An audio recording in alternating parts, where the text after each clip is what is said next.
justement, Étienne Klein, enfin, par rapport à ce que vous dites, ça me questionne sur la place de la science dans la société à venir.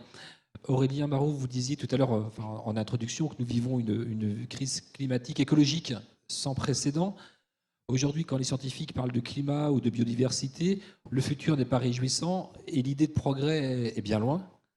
Et du coup, ces perspectives sont pour nous tous anxiogènes et ne peuvent-elles pas entraîner le public vers d'autres vérités alternatives moins angoissantes, c'est-à-dire de mettre la science de côté au profit de d'autres vérités plus joyeuses?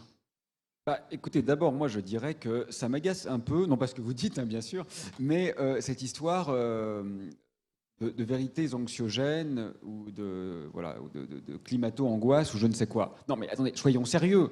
On n'est pas trop angoissé, on n'est pas assez angoissé. Bon, on est face à une menace existentielle directe. Qui, parmi nous, dans cette salle, s'endort le soir avec la peur au ventre en pensant à la crise écologique? Personne. On a peur pour la santé de nos enfants, on a peur de perdre notre emploi, on a peur de ne pas pouvoir payer notre loyer. On ne s'endort pas avec une boule d'angoisse dans le ventre à cause de la crise écologique. On devrait, en réalité. Donc, je trouve que le problème en ce moment n'est pas d'échapper à l'angoisse, c'est plutôt de développer l'angoisse. Nous ne sommes pas du tout inquiets à la mesure du problème. Alors, pour la question, excusez-moi, je reviens un instant, de la vulgarisation scientifique, moi je suis tout à fait d'accord avec Étienne, j'ai aucune idée originale ni miraculeuse, donc je crois que, voilà, il faut tenter, et je pense qu'il est le mieux placé pour avoir des pistes fructueuses en ce sens, mais avec un peu de provocation. Je dirais quand même que par rapport aux grands enjeux de société, excusez-moi, je vais me faire des ennemis, mais tant pis, je le dis parce qu'il faut que quelqu'un le dise, on n'est quand même pas si mal lotis, les scientifiques. Bien sûr que j'aimerais, comme Étienne, comme vous et comme vraisemblablement tous les gens dans cette salle, que la science soit mieux comprise, que la science soit mieux aimée, que la science soit mieux enseignée, et que la science soit mieux pratiquée aussi, parce que nous ne sommes pas très nombreux hein, en recherche aujourd'hui, c'est un domaine un peu sinistré. Nous sommes tous d'accord avec ça. Mais enfin, quand même, en tant que parents, on préfère que nos enfants soient bons en maths que bons en dessin.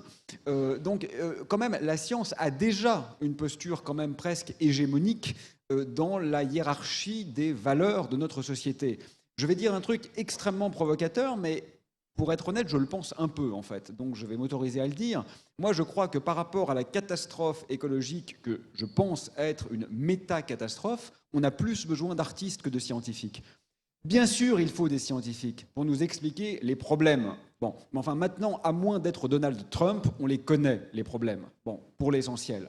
Mais si on veut penser maintenant aux solutions, alors, je suis désolé, mais ce n'est pas du tout un problème scientifique, c'est un problème axiologique, c'est un problème de valeur.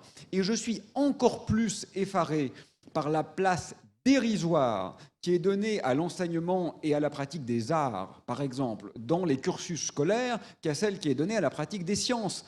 Enfin, on a là un espace de reconfiguration du réel. C'est exactement ce dont on a besoin. Et tout le monde s'en fout. Tout le monde s'en fout. Les gamins savent très bien que leurs parents se fichent des notes qu'ils auront en arts plastiques, donc ils ne les travaillent pas. Les professeurs sont dénigrés. Au conseil de classe, on ne leur donne jamais la parole, alors qu'en réalité, ce devraient être les acteurs majeurs d'une réappropriation d'un autre rapport au monde. Bon, ben, vous êtes gentils.